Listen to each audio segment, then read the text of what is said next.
AP శాసనసభలో ప్రశ్నోత్తరాల్లో భాగంగా రాష్ట్రంలో వివిధ సమస్యలపై సభ్యులు అడిగిన ప్రశ్నలకు మంత్రులు సమాధానమిస్తున్నారు.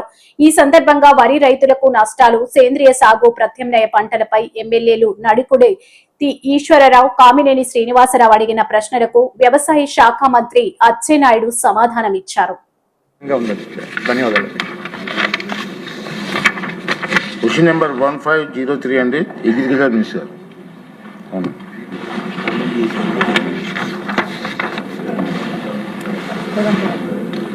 అధ్యక్ష, ఏ ప్రశ్నకు సమాధానం లేదండి.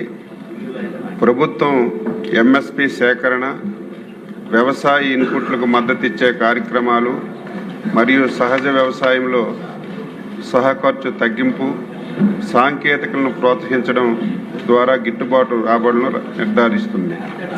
బి ప్రశ్నకు సమాధానం ఈ పంట క్రాప్ బుకింగ్ 2025-26 ప్రకారం వరి సాగు చేస్తున్నటువంటి రైతులు మొత్తం సంఖ్య 38.97 లక్షలు.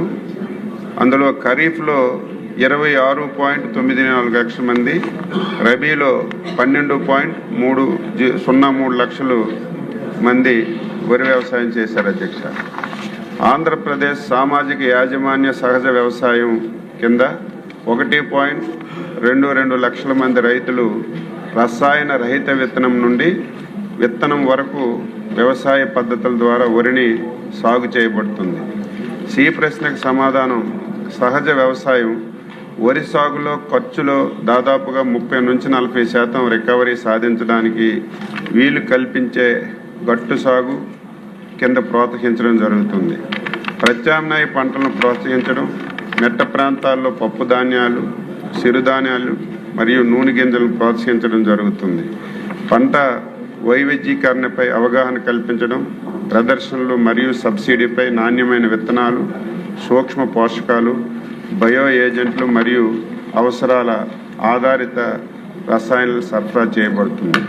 డి ప్రశ్నకు సమాధానం విత్తన ఉత్పత్తిని ఆమోదించబడిన విత్తన ప్రణాళికతో ఖచ్చితంగా అనుసాధించబడుతుంది. మధ్యస్థ ప్రాధాన్యత మరియు తక్కువ డిమాండ్ రకాల ఉత్పత్తిని పరిమితం చేయడమైంది. అధిక డిమాండ్ రకాలను ప్రోత్సహించడం, వ్యవసాయ వాతావరణ అనుకూలత మరియు మార్కెటింగ్ డిమాండ్ ఆధారంగా ఏఎన్జిఆర్ఏ మరియు ఇతర ఎస్ఏయు యొక్క ప్రాధాన్యత గల కొత్త విడుదల చేసిన రకాలను పండించమని రైతులను ప్రోత్సహించబడుతుంది.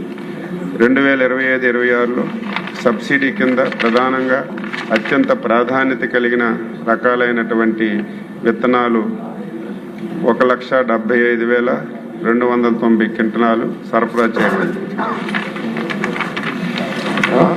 ఈశ్వరరావు గారు. నమస్కారం అధ్యక్ష.